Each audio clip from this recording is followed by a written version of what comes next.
नमस्कार and welcome to all of you in global lookout. दोस्तों, आजकल इस तरीके की जो इमेज है वो काफ़ी ज़्यादा सर्कुलेट हो रही है इंटरनेट पे। जब से डोनाल्ड ट्रंप का जो हर्ष मनी वाला केस था उसके बारे में चर्चा शुरू हुई है।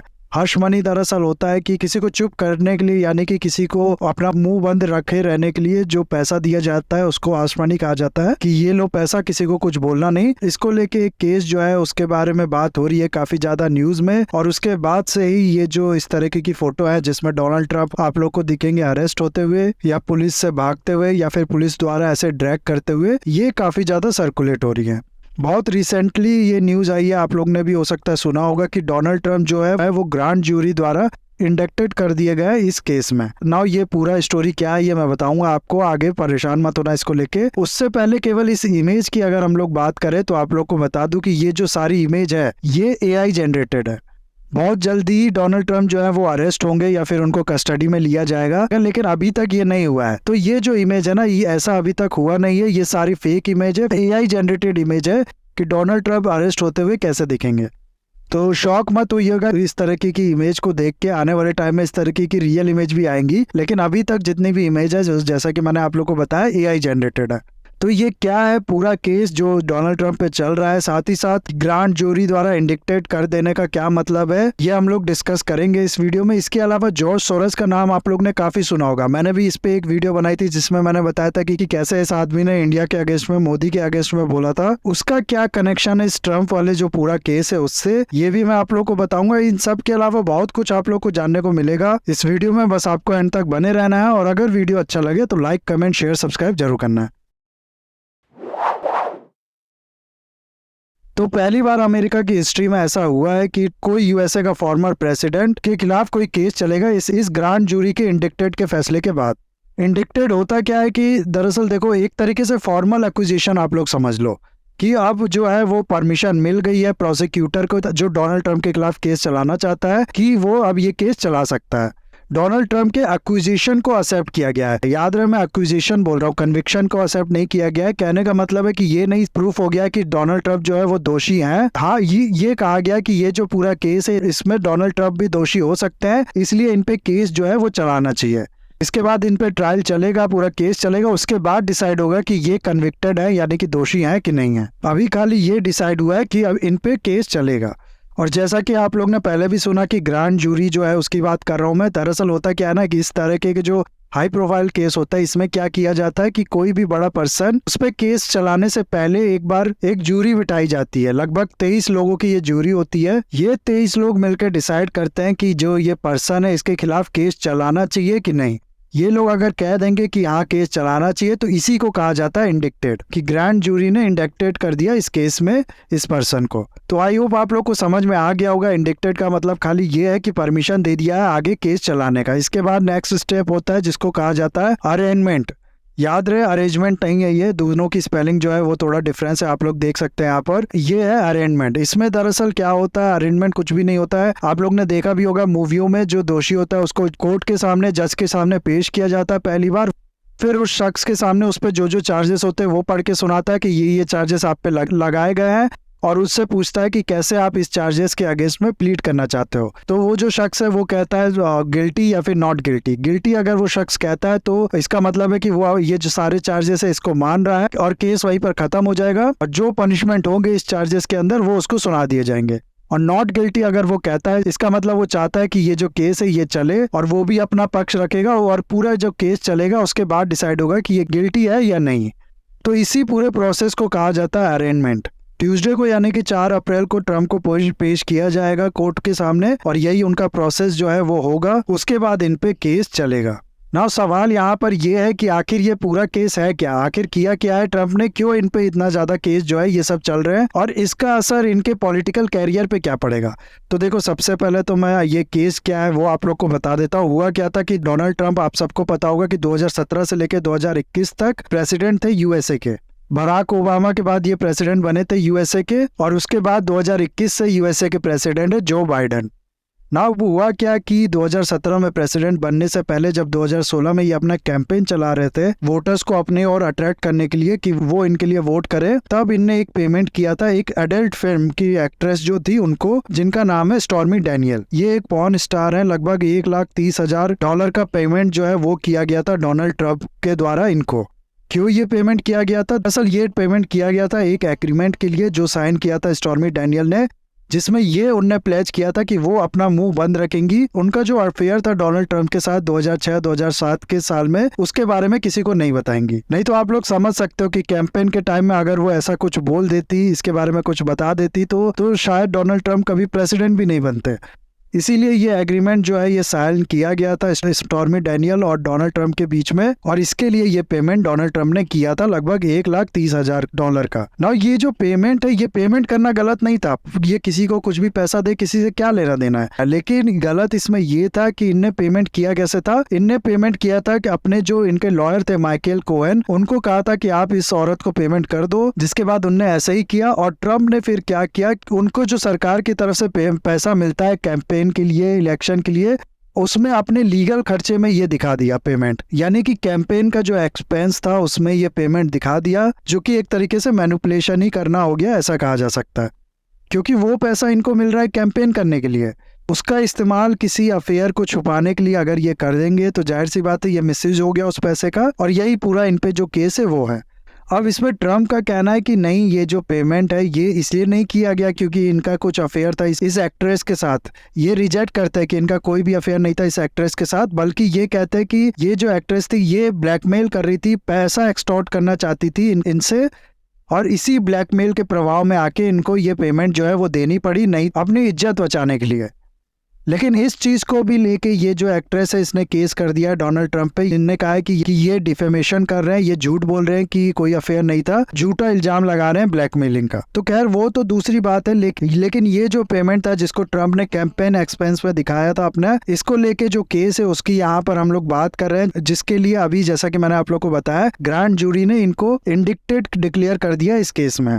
मैनहट्टन के डिस्ट्रिक्ट अटॉर्नी यानी कि न्यूयॉर्क के डिस्ट्रिक्ट अटॉर्नी जो थे, ऐसा भी कह सकते हैं आप लोग, वो काफी टाइम से इसके लिए जो मशक्कत है वो कर रहे थे कि ये केस चलाया जाए ट्रंप के अगेंस्ट में, और अब जाके उनको इसमें सक्सेस मिली है। नाउ सेम चीज जैसा कि हम लोग ने देखा कि इंडिया में राहुल गांधी पे एक केस चला जिसमें उनको 2 साल की सजा सुना दी गई।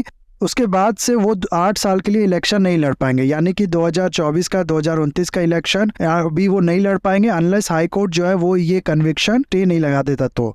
लेकिन यूएसए में ऐसा कुछ भी नहीं है। यूएसए में ये डिस्क्वालीफाई नहीं हुए हैं, इन सब के बाद भी ये इलेक्शन जो है वो लड़ सकते हैं अपना जो 2024 में, यानी कि अगले साल वहाँ भी इलेक्शन होना है, आप लोग को पता होगा। और ये तो कुछ भी नहीं, अगर ये जेल में भी होते ना इस समय तो भी यूएस में इलेक्शन लड़ सकते थे। वहाँ पर कोई रिस्ट्रिक्शन नहीं है, चाहे आपको 10 साल की जेल सुनाई गई हो, 4 साल की जेल सुनाई गई हो।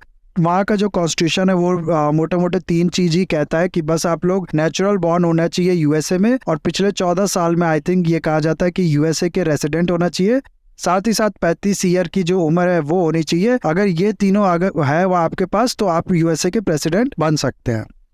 तो इसका कोई असर इनके जो पॉलिटिकल कैरियर है उस पर तो अभी नहीं पड़ता हुआ दिख सकता है। लेकिन हाँ, ये जरूर कहा जा सकता है कि जो रिपब्लिकन पार्टी है जिससे ये बिलोंग करते हैं, जाहिर सी बात है इस इल्जाम के बाद एक बार रीथिंक जरूर करेगी इनको अपना प्रेसिडेंशियल कैंडिडेट बनाने से पहले।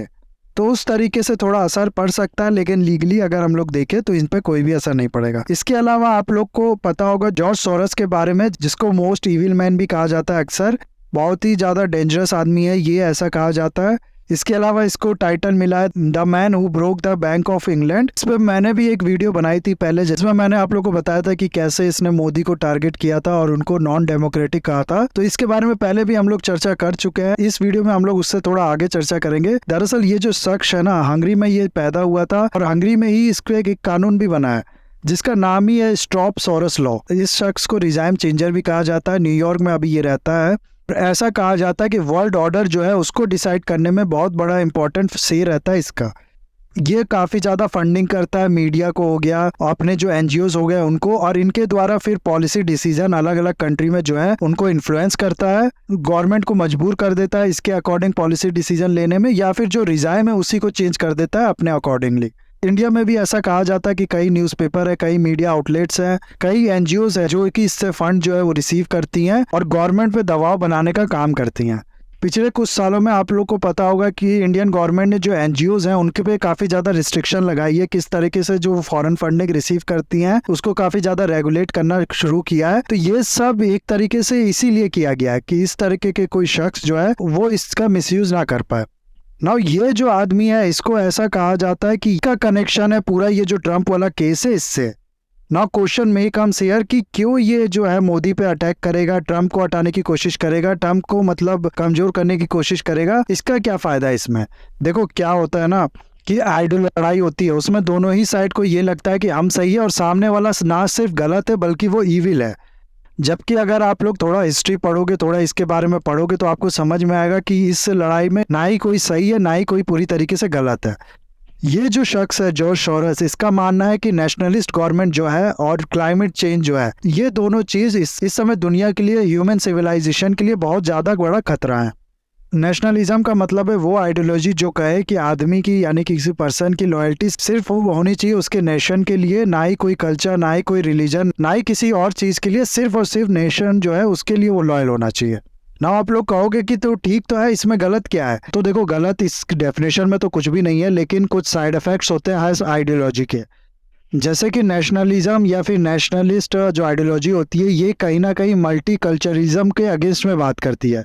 यानी कि अगर हम लोग सिंपल लैंग्वेज में इसको समझे तो नेशन का मतलब क्या, जहाँ पर एक तरीके के लोग, एक तरीके के कल्चर फॉलो करने वाले लोग जो होते हैं वो साथ में रहे। इसीलिए जब नेशनलिज्म की ज्यादा बात होने लगती है तो फिर जो अपने अंदर डिफरेंसेस होते हैं एक ही कंट्री में, उस डिफरेंसेस को लेके भी जो विवाद होता है वो बढ़ जाता है। कोई किसी को कहता है कि तुम यहाँ से बिलोंग नहीं करते, वो पहले को कहता है कि नहीं तुम यहाँ से बिलोंग नहीं करते। तो मल्टी कल्चरिज्म जो होता है वो कहीं ना कहीं इससे सेटबैक मिलता है। जैसे कि आप लोग देख रहे होगे, हालांकि मैं कहूंगा पहले ही यहाँ पर कि इंडिया में उतना ज़्यादा ये नहीं है, इंडिया में काफ़ी ज़्यादा हारमोनी है, लेकिन उसके बाद भी 2014 के बाद से आप लोग देख रहे होगे कि हिंदू और मुस्लिम का जो विवाद है वो थोड़ा बहुत जो है बढ़ने लगा है। तो नेशनलिज्म का मतलब होना तो ये चाहिए कि लोग अपने रिलीजन, अपने कल्चर सब छोड़ एक नेशन के अंडर यूनाइट हो जाएं, एक कंट्री में जितने लोग रहते हैं वो। लेकिन अक्सर होता क्या है कि उस कंट्री में जो डिफरेंसेस होते हैं वो डिफरेंसेस और ये हाईलाइट करने लगता है और उसकी वजह से कंट्री के अंदर ही थोड़ा बहुत प्रॉब्लम क्रिएट होने लगती है। कंट्री के अंदर ही हम लोग देखते हैं कि थोड़ा बहुत डिवीजन इस तरीके से क्रिएट होने लगता है। तो सिर्फ हिंदू मुस्लिम का विवाद हो गया। उसके बाद अगर आप लोग देखो तो हिंदी को नेशनल लैंग्वेज जब भी बनाने की बात की जाती है तो फिर तमिल एरिया से इसके खिलाफ अपोजिशन खड़ा हो जाता है, और वो सही भी है क्योंकि तमिलियन जो लैंग्वेज है वो हिंदी से भी पुरानी है। तो इस तरीके के छोटे छोटे विवाद जो है वो बढ़ने लगते हैं, ये साइड इफेक्ट होते हैं नेशनलिज्म के। उसके अलावा इंपॉर्टेंट डिसेंट जो होता है उसको भी दबा दिया जाता है एंटी नेशनल कह के। ये जो नेशनलिज्म का सेंटिमेंट होता है ना, इसका इतना ज्यादा वेटेज होता है कि इंपॉर्टेंट इश्यूज जो होते हैं उसको इग्नोर कर दिए जाते हैं। अक्सर गलत काम भी किए जाते हैं नेशनलिज्म का सहारा लेके, जैसे कि हिटलर, मसोलिनी, ये सब नेशनलिस्ट ही तो थे। हिटलर ने क्या किया ज्यूज के साथ आप सबको पता होगा। तो ये सब जो चीजें हैं ये कुछ साइड इफेक्ट होते हैं नेशनलिज्म के। इसके अलावा नेशनलिज्म की जब भी बात की जाती है तो अक्सर सेल्फ सुपीरियरिटी की भी बात की जाती है कि हम लोग जो है इंडिया से जो बिलोंग करते हैं या फिर किसी और कंट्री के बारे में भी आप लोग ले लो, तो ये सेंटिमेंट रखा जाता है कि हम लोग सुपीरियर हैं किसी से। तो इसकी वजह से जो वॉर होता है उसका भी सेंटिमेंट बढ़ता है, या फिर अक्सर जो हिस्ट्री का सहारा लेके टेरिटोरियल एम्बिशन का कॉन्सेप्ट जो लाया जाता है उसके चलते भी वॉर का सिचुएशन बनता है। जैसे कि 2014 के बाद से जब बीजेपी की गवर्नमेंट बनी है तब से अखंड भारत आप लोग अक्सर सुनते होंगे। तो इसमें क्या कहा जा रहा है, इसमें यही कहा जा रहा है ना कि देखो पास्ट में इंडिया की जो टेरिटरी थी वो यहाँ तक बिलोंग करती थी, अफगानिस्तान से लेके पाकिस्तान और ईरान का भी थोड़ा सा पार्ट, ये सब अखंड भारत के अंदर होता था, इसलिए हम लोग दोबारा इसको बनाएंगे। अब इसके चलते होगा क्या कि इसके चलते चांसेस है वॉर भी होने के। तो ये सब जो कॉन्सेप्ट है वो दिए जाते हैं नेशनलिज्म के साथ साथ। इसीलिए ये मत समझ लेना कि नेशनलिज्म का, जैसा कि मैंने आप लोग को डेफिनेशन बताया कि लॉयल्टी सिर्फ नेशन को होनी चाहिए, उसके चलते इसमें कोई कमियां नहीं है।